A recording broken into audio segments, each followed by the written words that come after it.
It was supposed to be an ordinary Saturday in Savannah, Ohio, August 17th, 2024. The sun had barely started to dip, and neighbors were raking, burning brush, closing garage doors. In one small rental on the edge of Ashland County, a scream cut through the quiet. My stepson just got in the throat. By a dog, it's bad. The 911 recording begins with chaos, overlapping voices, the sound of movement, a woman trying to stay calm but unraveling. Dispatchers struggle to pin down the address. She identifies herself as Taylor, says she's an EMT, doing what she could with towels and shaking hands. The child's age, 6. The location of the wounds, neck and ear. Then the line distorts under panic. He's gurgling. You can see the bone. The dispatcher orders her to keep pressure on the wound, to stay on the line. But the callers, Taylor and a man identified as Dylan, decide waiting could cost the boy his life.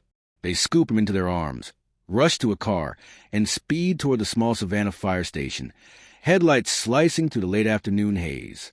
The plan is to intercept paramedics halfway. On body cam later released by the Ashland County Sheriff's Office, deputies arrive to a scene few will ever forget. A little boy lies across Taylor's lap in the back seat, blood soaking the towel at his throat. His small chest rises in quick, shallow bursts. Dylan, pale and wide-eyed, holds pressure while whispering, "You're okay, buddy, you're okay." An officer leans in. "How old are you?" "6. "You're not getting sleepy, are you?" "Yeah." The deputy's tone hardens, the kind of forced calm used to hold panic back. "Keep those eyes open. You're doing great, man. You're a trooper." Within seconds, the ambulance doors slam. The boy disappears behind flashing red lights. Outside, the deputy gathers information. Dylan identifies himself as the boy's father. Taylor says she's the mother's boyfriend. The boy's biological mother, they explain, is still at the house, too distraught to come. The deputy scribbles names, then follows Taylor back to the residence to secure the scene. The house on East Main looks unremarkable. Peeling paint, a cluttered porch, toys scattered in the yard. But what waits inside will ripple through Ohio for months. Angelina Williams, 28 years old, meets the deputy at the door. She's trembling, voice small. "I feel like it's all my fault," she says. The deputy guides her to a chair. "Tell me what happened." Angelina explains they were picking up trash when a stray dog appeared, a pit bull she'd never seen. Her son, she says, had a fit, fell to the ground, started bleeding from the face, and the dog went right for him. Her story sounds rehearsed but broken at the edges. The deputy listens, nodding, asking if they'd seen the dog before. "No," she insists. "It just came out of nowhere." Outside, the yard looks like any other. Patchy grass, a few beer cans, a child's bicycle tipped on its side. Nothing screams crime scene until officers notice blood droplets leading toward the porch. Inside, another figure appears, a woman in her 50s, hands wrapped in paper towels, shaking. She says she's the boy's grandmother. Her palms are cut, swollen, streaked with bite marks. "I had my hands in the dog's mouth," she explains, trying to make him let go. She adds that someone already took the dog, Bobby. She says, the children's great uncle, but no one can say where. The dog, the supposed attacker, is gone. As deputies radio for medics to treat the grandmother's hand, the contradictions begin piling up. Angelina says the dog was a stray. Taylor, on the 911 call, said the owner had hold of him. Dylan told first responders it was the family's pit. 3 adults, 3 versions, and 1 child fighting for his life. The deputies separate everyone for individual statements. Taylor paces near the patrol car, blood drying on her jeans. She describes the animal as a sweet pit bull, never done this before. She insists the attack happened inside. The dog had been licking the boy, then suddenly snapped. Angelina, by contrast, keeps pointing toward the yard. "It happened out there," she repeats. "I just heard screaming." The inconsistency tightens the air around the porch. The rain starts. Light, cold drops that speckle the deputy's notepad. Under the eaves, the boy's 7-year-old sister watches everything. She tugs on an officer's vest. "Is he okay?" she asks. "He's really brave," the deputy answers. "He's going to be okay." She nods but keeps glancing at the house, as if she knows something no one else does. When the questioning ends, Angelina begins trembling again. "I can't be around so many of you," she says, voice rising. "I have PTSD. The deputy softens his tone. "I understand, ma'am. We're just trying to help your son." But as soon as he mentions the dog warden, she stiffens. "I don't have a dog," she says quickly. "It was a stray." Minutes later, another officer arrives, speaking quietly into a radio. "The uncle took the dog," he says. "Left the scene." The dispatcher's reply crackles through static. "If that's confirmed, it's obstruction." By nightfall, the ambulance has long since left for Ashland Hospital. The boy is in surgery. No one knows if he'll make it. The deputies finish logging the scene. Scattered towels, a broken chair, a smear of blood leading toward the kitchen. Nothing adds up. Angelina sits on the porch steps, rocking, repeating that she did nothing wrong. Taylor and Dylan stand nearby, silent. The grandmother stares at her bandaged hand. When the cruisers finally roll away, the rain turns heavier. The yard floods with reflection from red and blue lights. To the neighbors, it looks like another small-town tragedy. A child mauled by a dog, an unlucky day.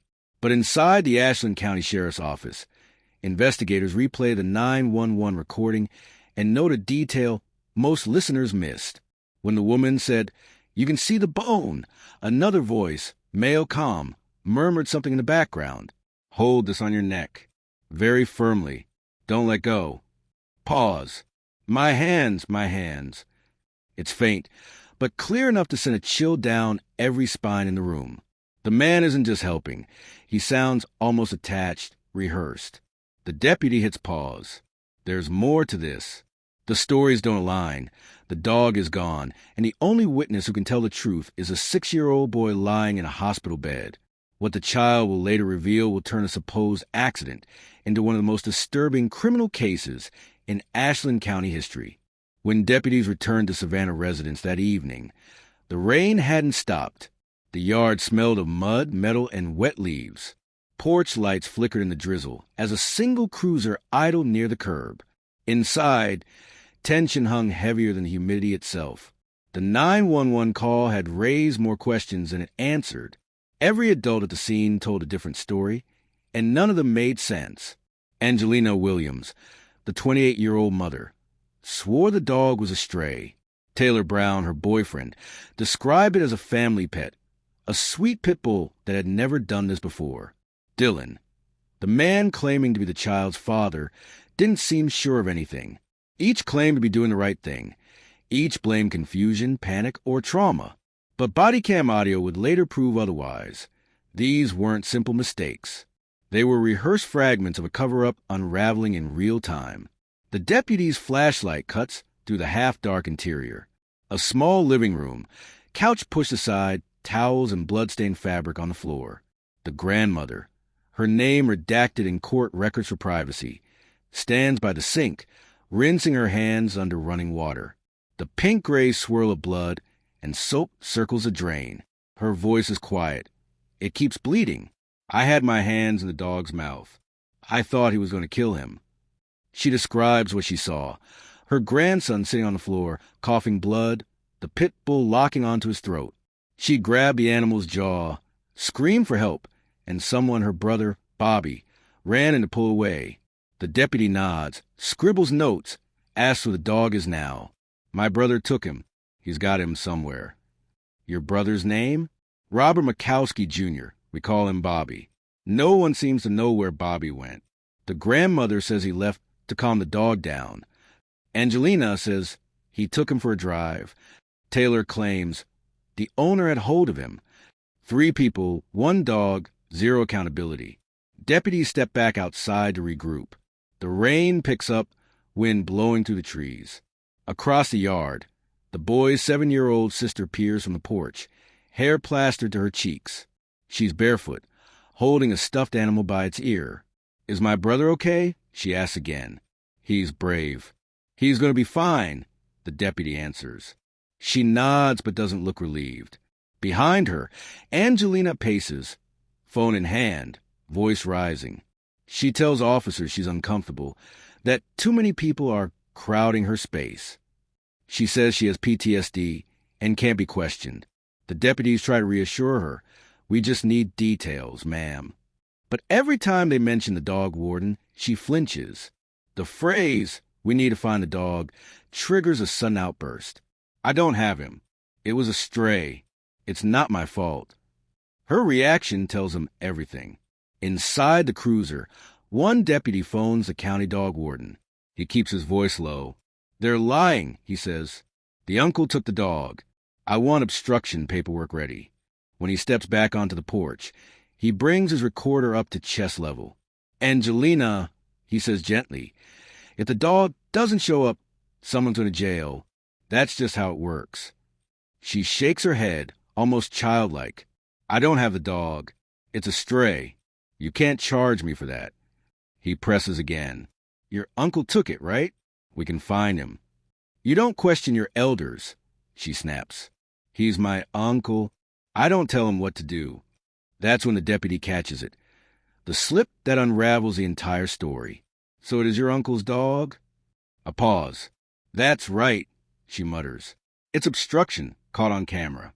The dog warden arrives minutes later, flashlight beam cutting through rain. He's calm but firm. "Angelina, lying to law enforcement will only make this worse," he warns. She won't look at him. Instead, she launches into a rambling explanation about her uncle's mental health, how he's not right in the head, and how she was just trying to protect everyone. She refuses to call him, refuses to say where he is. In the patrol car, Taylor watches through the fogged-up glass. Her earlier calm is slipping.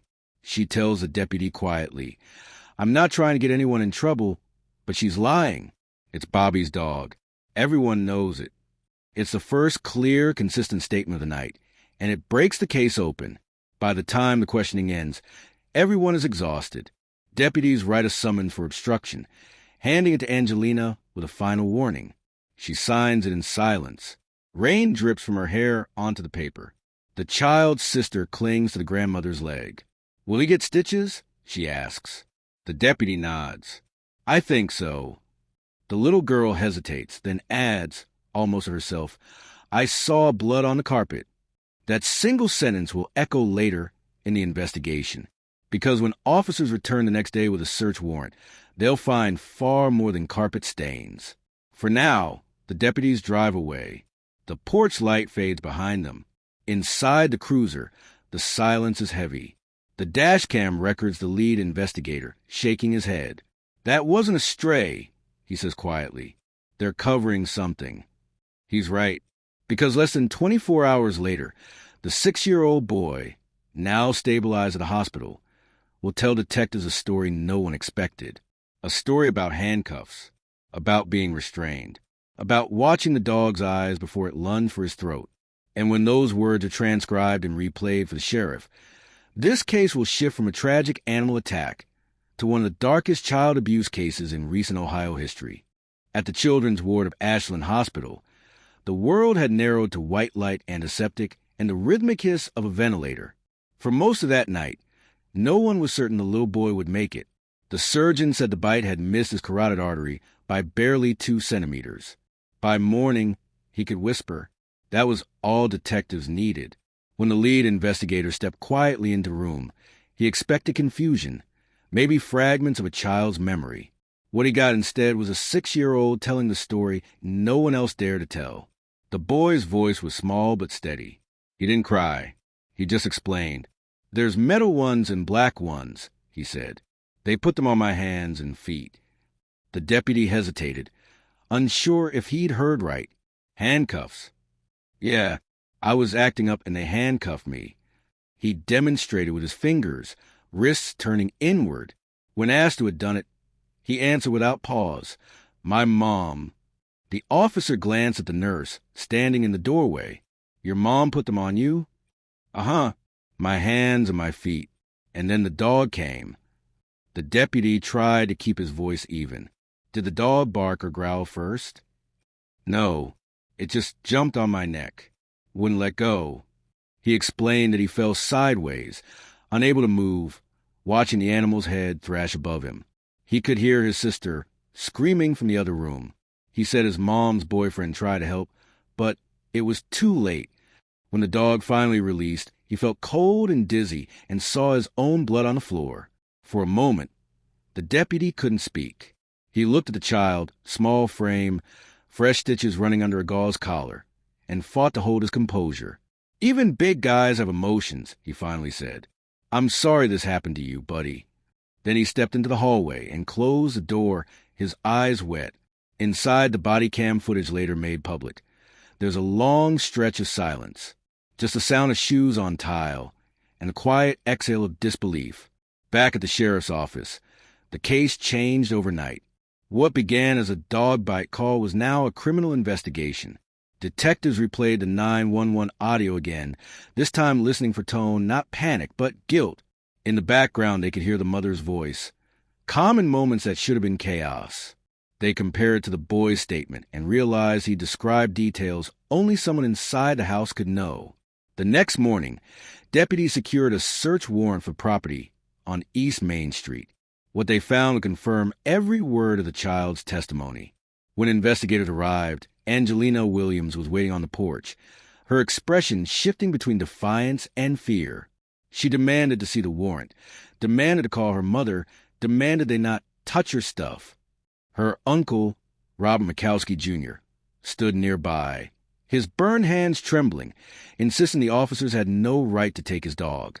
The pit bull, Mason, was still inside, hidden. Deputies followed the barking to a cramped upstairs hallway. A closet door was barricaded with kitchen chairs. When they forced it open, the dog lunged. Officers used a riot shield and a catch pole to restrain him, dragging the animal into the open air.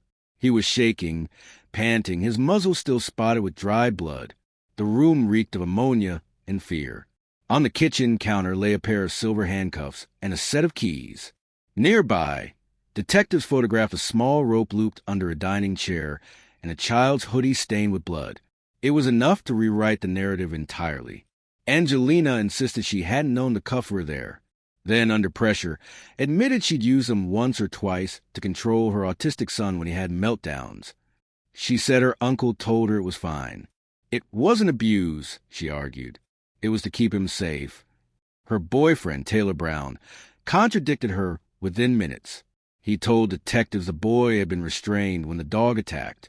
He described walking into the room and seeing hands behind his back, feet tied. He said he'd tried to free him, but the dog was already on him. He insisted it was all a misunderstanding, that the animal had misread the situation. Still, nothing explained why a 6-year-old had been cuffed in the first place. When the deputies returned to the hospital to clarify, the child added more details. He said it wasn't the first time he'd been restrained. Sometimes, he said, his sister was too. There were silver ones and pink ones. He said they were kept in the drawer by the kitchen. He remembered the sound they made when they clicked shut. He also remembered what his mother said right before the attack. "Stay there. Don't move." The detectives compared that statement with the grandmother's version of events. She said Angelina had told her to open the door so the dog could come in, that the boy had been crying and coughing blood, and Angelina thought he was just throwing a fit. Seconds later, Mason lunged. The grandmother had tried to pry his jaws apart and was bitten herself. She showed the officers the wound on her hand. She was still shaking when she said, "I thought he was choking. I didn't even see the dog until it was too late." By the time the interviews were complete, investigators had a clear timeline. Angelina had cuffed her son for discipline. Taylor had helped hold him down. At some point, the door to the pit bull's room was opened. By whom? No one could agree. The dog attacked, targeting the child's neck.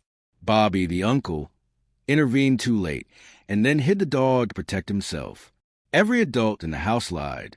The boy's sister, when gently questioned, confirmed everything. She said she tried to help, but Mommy took the cuffs off after he was bleeding. She told officers she saw blood on the floor and on the chair. When asked if she'd ever been handcuffed too, she nodded. "Yeah, when I was grounded." For the first time, investigators could see the full scope of the horror. This was not a random animal attack. It was the inevitable outcome of sustained abuse. The pit bull was only a weapon in a household already ruled by fear. That evening, the sheriff addressed his team. "We're dealing with more than neglect," he said. "This is torture. We're going to find every person who allowed it."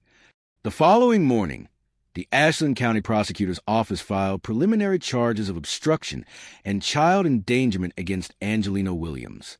Search teams impounded the pit bull, labeling it a vicious animal pending further evaluation. The sheriff's office released a brief statement. "This remains an active investigation into the circumstances surrounding the mauling of a 6-year-old child. Additional charges are forthcoming." But the public wouldn't learn the full truth until months later. After every recording, every transcript, and every courtroom confession came to light. For now, only the detectives and that little boy knew what really happened in that house. And both carried the same truth in silence. He had survived, but only barely. When deputies returned to 144 East Main Street with a search warrant, dawn had barely broken over Savannah, Ohio. The air was wet and metallic, still carrying the smell of rain from the night before. What had started as an animal control issue was now a full-scale criminal investigation. The house that had been described as the scene of a tragic accident was about to reveal the truth no one had dared to speak aloud. Angelina Williams was already outside when the cruisers arrived. Her posture was defensive, arms crossed, lips trembling, voice teetering between pleading and fury. "Please don't touch me," she said. "I didn't do anything wrong." Her uncle, 47-year-old Robert Bobby Mikowski, Jr., stood beside her. His face bore the marks of an old propane explosion that had left him scarred and partially disabled.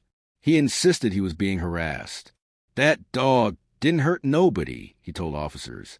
"He's my service dog. He protects me." But inside the home, muffled barking echoed through the floorboards. The lead deputy kept his tone level. "Mr. Mikowski, if the dog's here, we need to remove him safely." Bobby hesitated. His eyes darted toward the stairwell. The sound came again, a deep, angry growl from upstairs.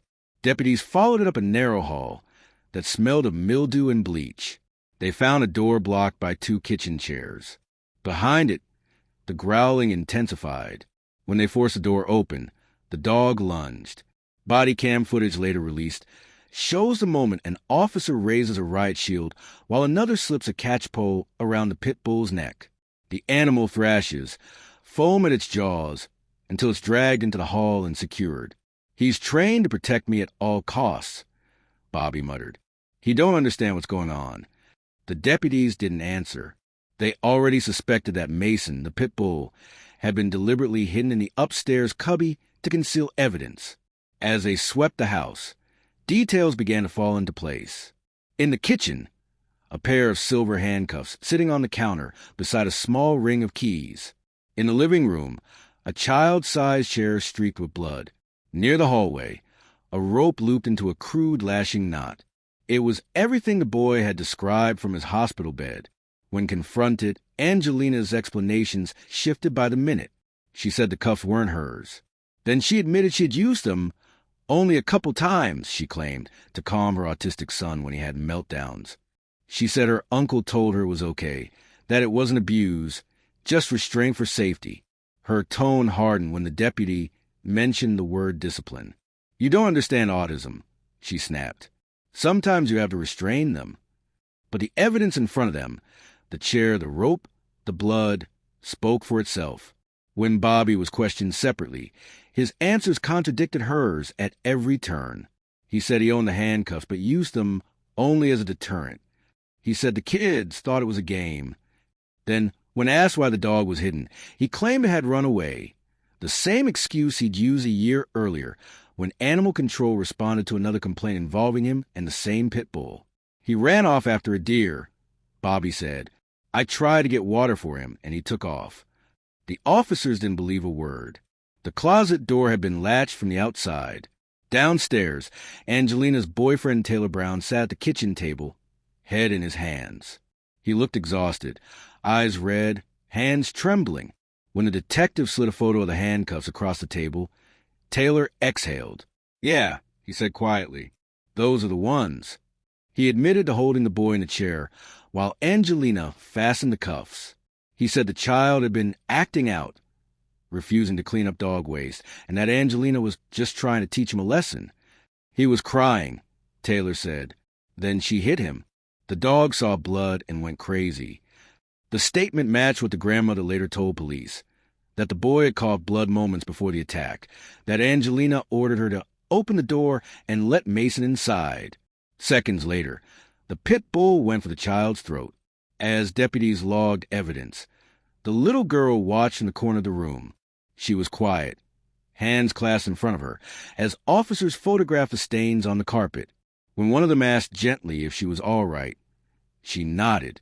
Then she said something that froze the room. "Mommy took the cuffs off after," she whispered, "when there was blood."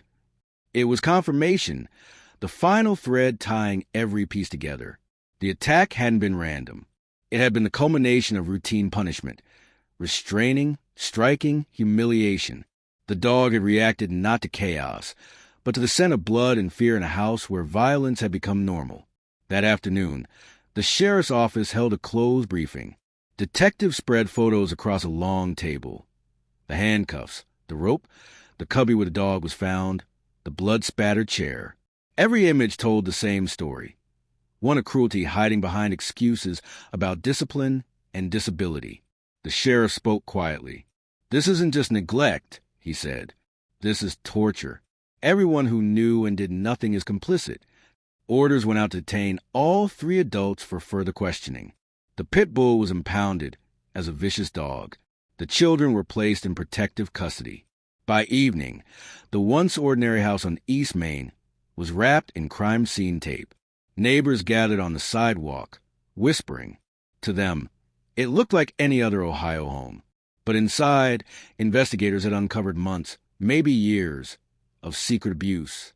They called it the House of Lies. That night, as deputies finished cataloging evidence, one of them stood outside under flickering porch light. He looked back to the window at the children's toys scattered on the floor, a stuffed animal, a coloring book, a single sneaker half buried in a pile of laundry. "People always say monsters don't live next door," he muttered. "But they do." The paperwork would take months. The trials would take nearly a year. But the truth was already in the files. A mother who used handcuffs to control her children, a boyfriend who held them down, and an uncle who hid the evidence and the animal that nearly killed a child. And still, the worst revelations were yet to come. Because once the interviews began inside the county jail, every lie that had held this family together would finally collapse, one confession at a time. By the time investigators gathered the family statements, the story had fractured into dozens of versions. None entirely true, none completely false. Everyone inside that house had played a role, and everyone now fought to survive the consequences. At the Ashland County Jail, 3 suspects sat in separate rooms, each with their own story. Angelina Williams, the mother, Taylor Desiree Marvin Brown, her live-in partner, and Robert Bobby Mikowski Jr., the uncle who owned the dog in the house where it all happened. The deputies began with the woman at the center of it all. Angelina sat across the table, arms folded, shoulders tight. The bright fluorescent light made her eyes glassy and distant. "I was just trying to keep my son safe," she said. "He's autistic. He throws himself on the floor. He bites. My uncle told me to use the cuffs so he wouldn't hurt himself." The detective let her talk. She described meltdowns that ended with her son restrained in a chair. Sometimes she used the silver ones, sometimes the pink ones.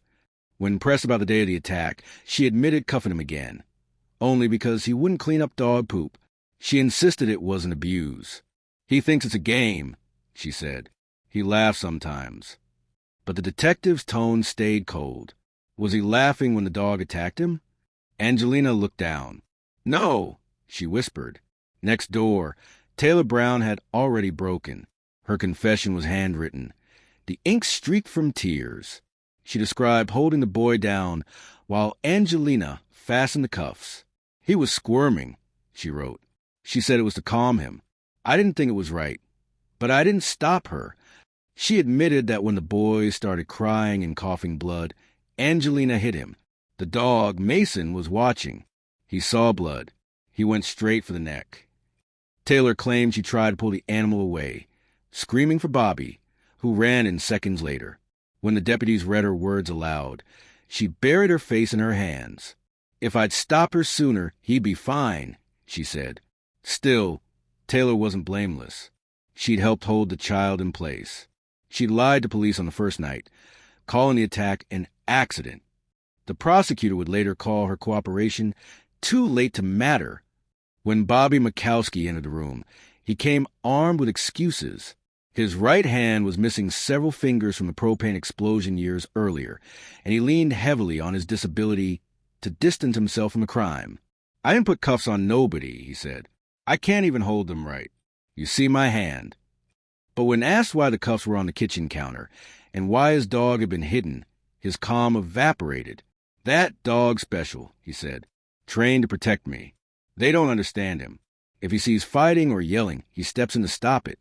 The deputies reminded him that stepping in had nearly killed a 6-year-old boy. Bobby's only answer, "Then they shouldn't have been yelling."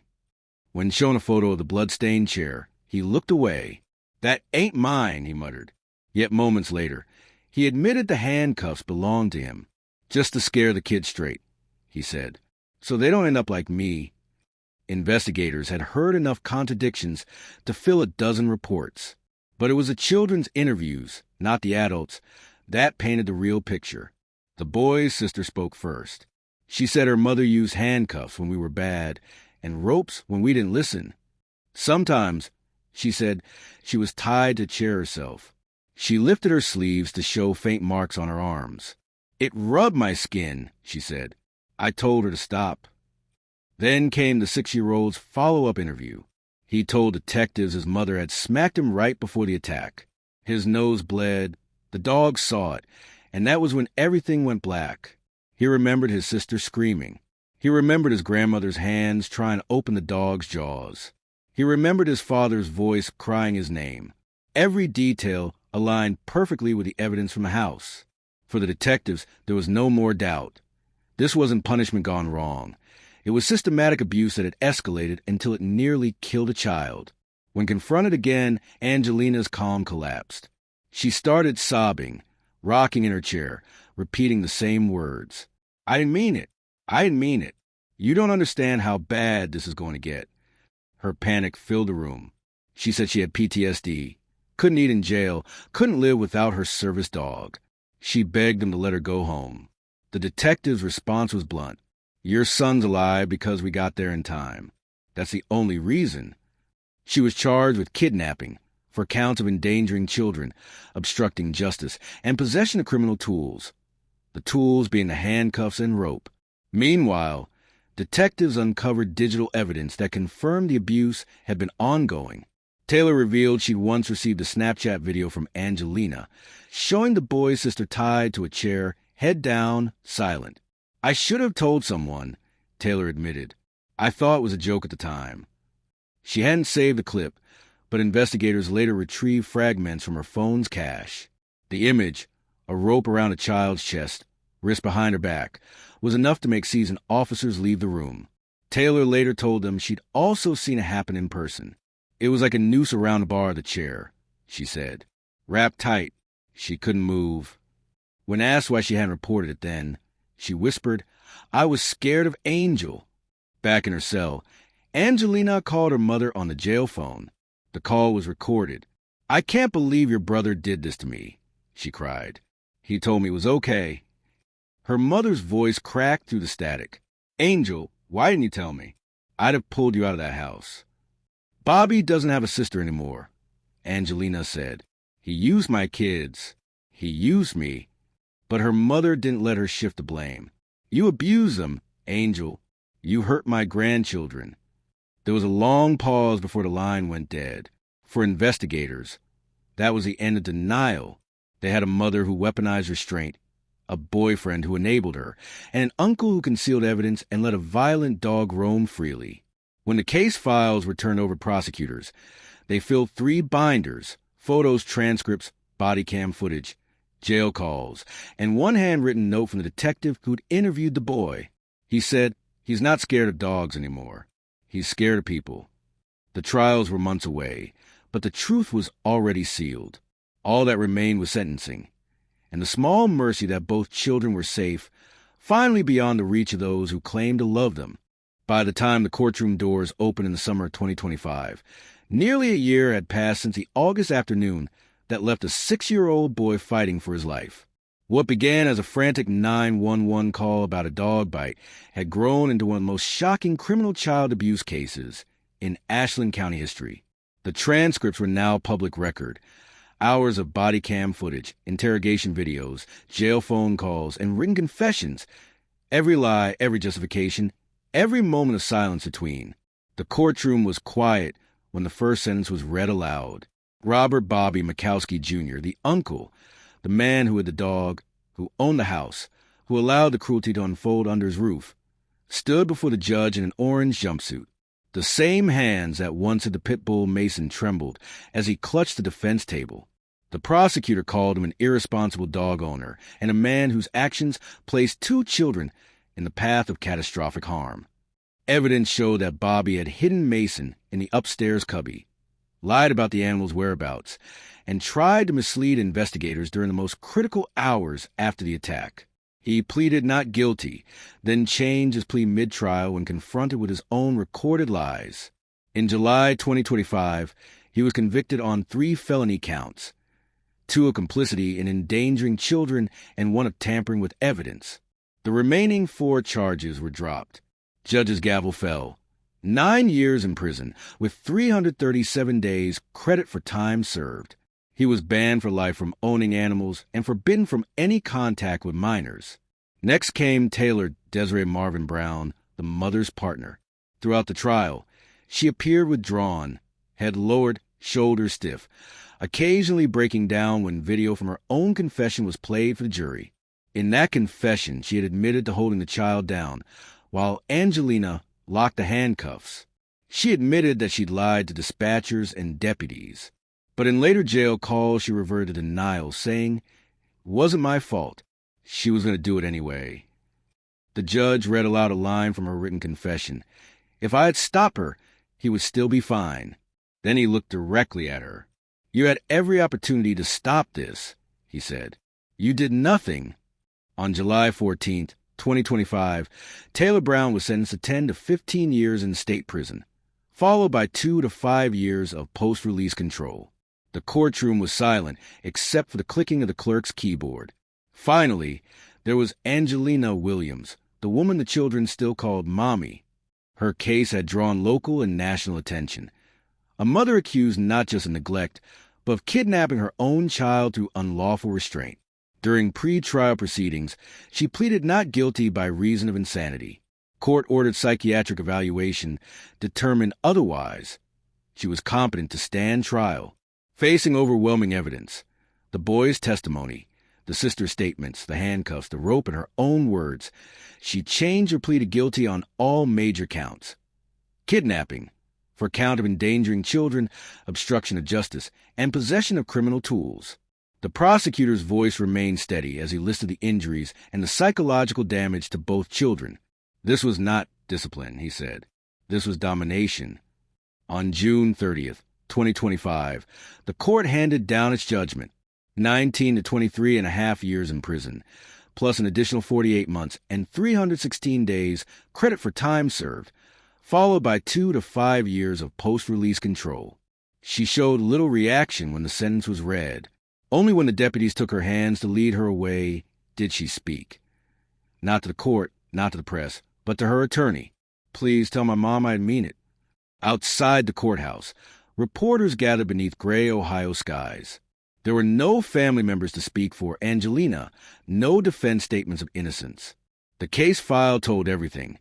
Handcuffs used as discipline, ropes used as control, a pit bull turned into a weapon by chaos and cruelty. Sheriff's officials confirmed that the children had been placed under the care of a legal guardian in New York, the same guardian who had originally adopted them before the visit to Ohio. They were now safe, receiving therapy and medical care. The prosecutor's office later issued a brief statement. The victims in this case have been given a chance at healing. The court's decision ensures that those responsible for their trauma will be held accountable. The young boy has recovered from his physical injuries. He and his sister remain together, supported and protected. The word sounded procedural, but to anyone who had followed the case, they carried the weight of everything those children had survived. In the months that followed, the story of the Ashland dog mauling case spread beyond Ohio. Court footage circulated online. Commentators debated how a mother could justify chaining her children in the name of discipline. Animal rights advocates called for tighter regulations on protection-trained dogs. But amid the outrage and the headlines, one image stayed with everyone who had watched the trial, a single photo from the hospital. Taken the day the boy finally smiled again. The nerves in his face were damaged, the smile slightly crooked, but it was real. His grandmother, who had nearly lost her hands trying to pry the dog's jaws open, said it best. That baby's always had a very, very pretty smile. He got my smile before the world took it from me. In the official case log, the closing line of the sheriff's report reads simply, "Subject, child recovered, alive. Investigation complete." Yet for investigators, the story doesn't fade so easily. The lead detective, the same man who sat at that hospital bed months earlier, later admitted that he still replays the boy's words at night. "I'm not scared of dogs anymore," the child had said. "I'm scared of people." That line never made it into the court record. But for those who worked the case, it became a reminder of what they were fighting against, not just cruelty, but indifference. The house on East Main has since been cleared out, the blood-stained carpet removed, the yard overgrown, the windows boarded. Neighbors pass it without speaking. The locals call it the place with the dog. But in the sheriff's archive, the file bears another name. The Williams case, Child versus Mother. A file that will sit on the shelves for decades as proof of how far neglect can fall before someone finally calls for help.